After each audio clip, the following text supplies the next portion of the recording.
guys, welcome back. I'm working on the wall, and I did a bunch of math, try to figure out exactly spacing between the spindles. So far the architect is correct. The wider ones are 8 inches apart, and that's to the center of the spindle. Or you know what, maybe it's not to the center of the spindle, it's to the inside edge of each spindle. So I've cut the first 2 pieces of wood to 76 inches because that's from this upright to this upright. So I have those 2 cut. So they are right here on the bench, or on the sawhorses.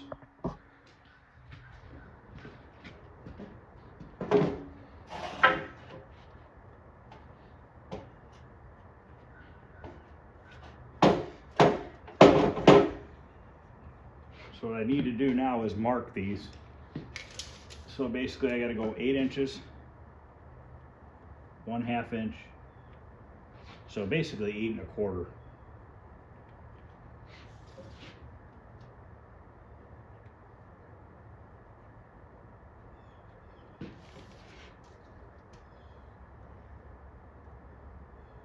I don't think I'm doing that right. Nope. I got to do 8 inch spacing between them. So it's going to take me a little bit to get these laid out.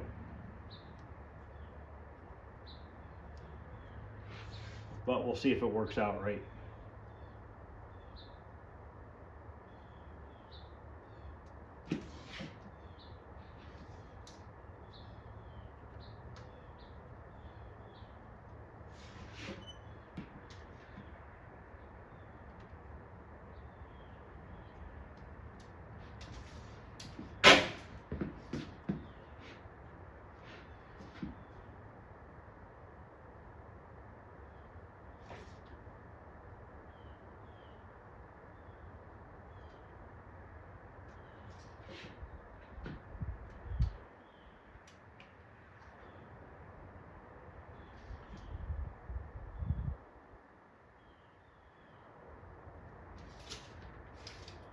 That's right.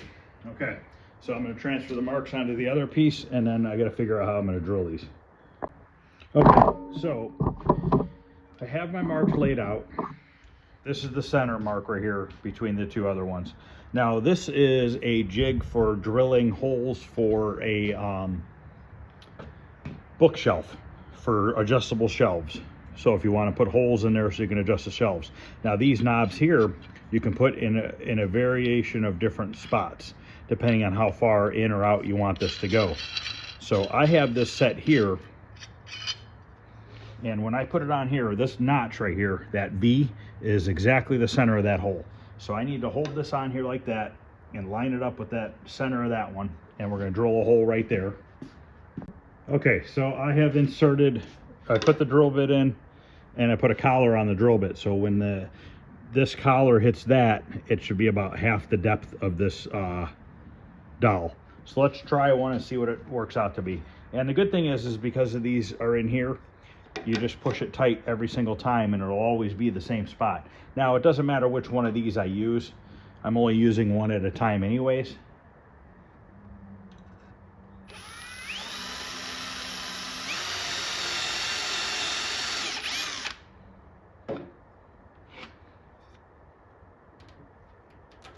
Okay, they're gonna fit. It's gonna be a tight fit, but they will fit. So I gotta drill 8 holes in this one, 8 holes in that one. Then I have to drill the holes in the spindles themselves, the 5-foot spindles, because that's what we're working on right now. Yesterday I got all the metal installed on the back of all the 5-foot spindles. So that's all installed now, so hopefully that'll keep them from twisting. I mean, that's all we can really do. You know what I mean? There's really not much more you can do. It's going to Florida. It's going to be inside a restaurant. Hopefully it's going to be, the air conditioning is always going to be on and stuff like that, so it should be okay. I mean, there's really nothing else we could do to stiffen them up because they're so long and narrow. They only wanted 1/2 inch wide ones. If it were me, I probably would have made them 1 inch wide, but I guess that's why I'm not the architect.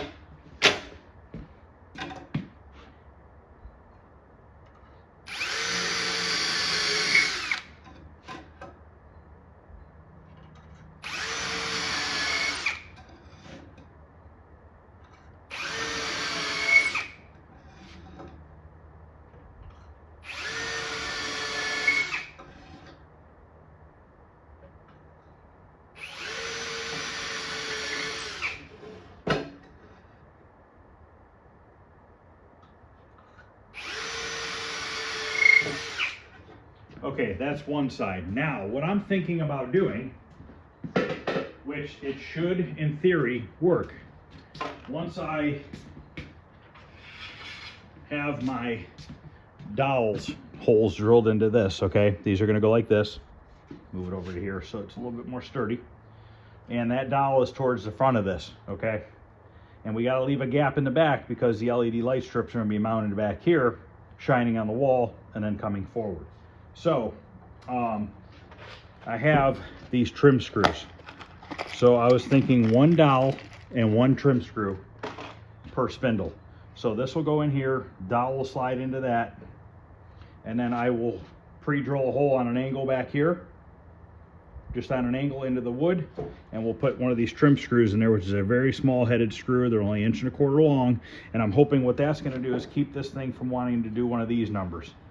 Now I could probably use the brad gun, but the brads are not very strong, especially, you know what I mean, when wood starts to twist, it's going to twist. It'll probably even twist with the screw, but this is going to be less likely to twist than that. Plus, I'm going to glue everything, but still, you know, what happens if you have a kid come up there and just start twisting on the thing? I'd rather have an extra support back there to hopefully stop it from happening, because a double dowel hole, I think, is going to take out too much of the wood, is going to be missing at that point, and I don't think it's going to be worth it. So I'm going to go ahead and drill the holes in this one now, and then I got to set it up so we can get the holes drilled into that. Okay, so I figured it out. It's a 1/2 inch from the front of each spindle is the center of the hole. So I have my jig here. This will center the board. Every time I clamp it onto the board, it'll center the hole in the center. I have a 1/4 inch sleeve right here. So if you look in here, there is a little white line there, depending on what size hole you're drilling. And you insert these sleeves for your drill bit to run nice and straight. So you line this line up on the center of that pencil line.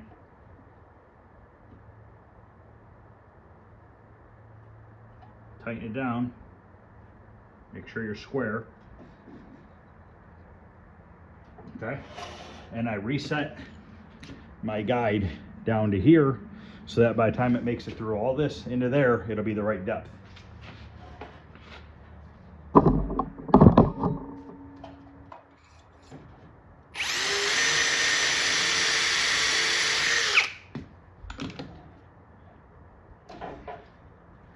So there's our hole. So now I need to do this to 7 more spindles, and then we can assemble this section of the wall. It's just very time consuming. No other way to do it without, you know, sacrificing being precise. You want to try to be as precise as possible. Now, if I put this in here, and let's say it lines up perfectly, but if for some reason I was off a little bit and the spindle hung out a little bit, like a 1/16 past the edge, no big deal. I'll hit it with a sander. You'll never know. But it's just going to take me some time. I mean, this is just a long, boring process. It's really, like I said, no quicker way to do this unless you were making hundreds of these walls, and then you would build yourself a jig out of 2x4s and plywood, and everything would set in place exactly where it needed to go. But we're not doing that. We're building a total of 2 long walls and 2 real short walls. So just have to deal with it doing it this way. So I'm going to get the other 7 spindles drilled for this section, and it's a tight fit, so we're going to have to use a rubber mallet, a little bit of glue, tap them in. So I'll be back in a little bit. Okay, the first 8 spindles are drilled. Both of the long sections are drilled. Now I'm going to put the first 8 spindles or dowels in. Should put a little bit of glue on each one.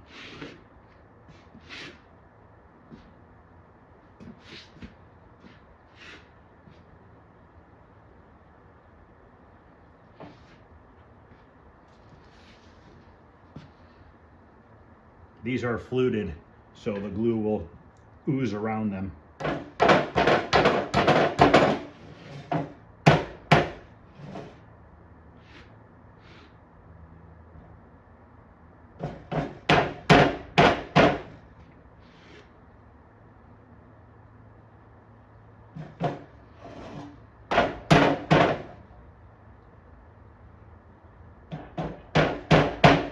Oh, great, broke one.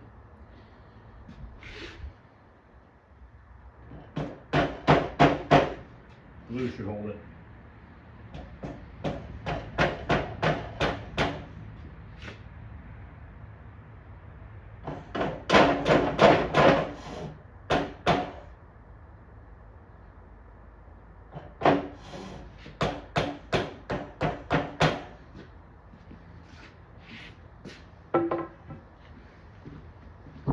Yeah, that one snapped a little bit, but I'll put extra glue on it. It should be fine. I have a screw on the back of each one as well.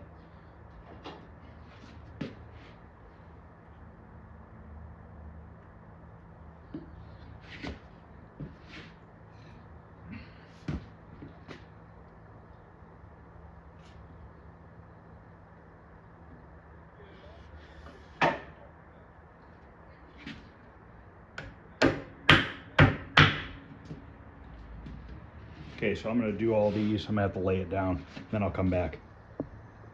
Okay, I got the first section all doweled together and screwed in. I put those little tiny screws on an angle on the back into there. I did drive a couple pin nails through the front side as well, which I'll have to putty in the nail holes. There's no way that these walls are going to make it to Florida as big a sections as they want them. I'm going to have to divide them up a little bit more, and they're going to have to glue and clamp them together when it gets there, because it's going to be too flimsy. I don't know what these people are always thinking, but when you have an architect and a designer, nobody gives a shit. They just come up with these dumb ideas and think it could just be done the way they want it to, which, I mean, it will be, but I'm going to have to break it up into sections. So basically,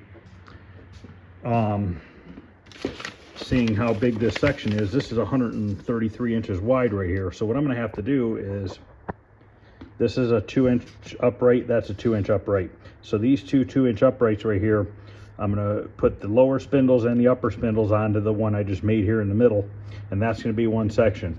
They're going to have to dowel it together, this section right here, and they're going to have to dowel together that section right there when they get it to Florida. Same thing on this wall. This wall is a little bit shorter, but probably going to have to do that as well. So I'm just going to keep working at it here and see what I come up with. And I temporarily bradded on a 1x4 piece of pine just to square this up so that it's the same length on each angled measurement. And then I put a couple ratchet straps on there just to hold it while I put the screws in. I'm going to let them stay on there for a little bit, let the glue set up, and then I'll remove them and make the next section, which is probably going to be, I'm trying to think how I want to do it. I wonder if I should do the top and bottom spindles next. I might do that. Okay guys, this is the top section of the wall, center section. I have to do this again at the bottom side over there. And then I think what I'm going to do is I have an upright that goes here, a 2x2 upright on each side, and then there's a little section that goes from that upright over to the edge there. So I think what I'm going to do is get the other section of this on the other side over there, and then get these two uprights on, and then that'll be the end of this section. And when it gets to Florida, they're going to have to put the little 2-foot sections on each side of this wall, because it's going to be way too flimsy. I told them already. I messaged them. I said, hey man, you better be extremely careful taking this stuff, because it's going to be kindling by the time it gets there. And you know what I mean? 15 hours in a trailer, jumping around, bouncing around. So see what happens. But I have it clamped so it can dry. Then I'll screw it in like I did those ones down there. And then we might actually have to make like a 2x4 bracing, I guess I would say, like a 2x4 box around these to kind of hold them in place to keep them from rattling around on the way down there. But that's going to end this video. It's just going to be a bunch of repetitiveness. I just figured I'd show you how I'm doing it with the dowel pins and then the screws on the back side. So I'll do another video in a couple days once I get some of these sections all together and show you how it's coming. Thanks for watching, guys. Nothing real exciting. Just figured I'd show you what's going on with these walls.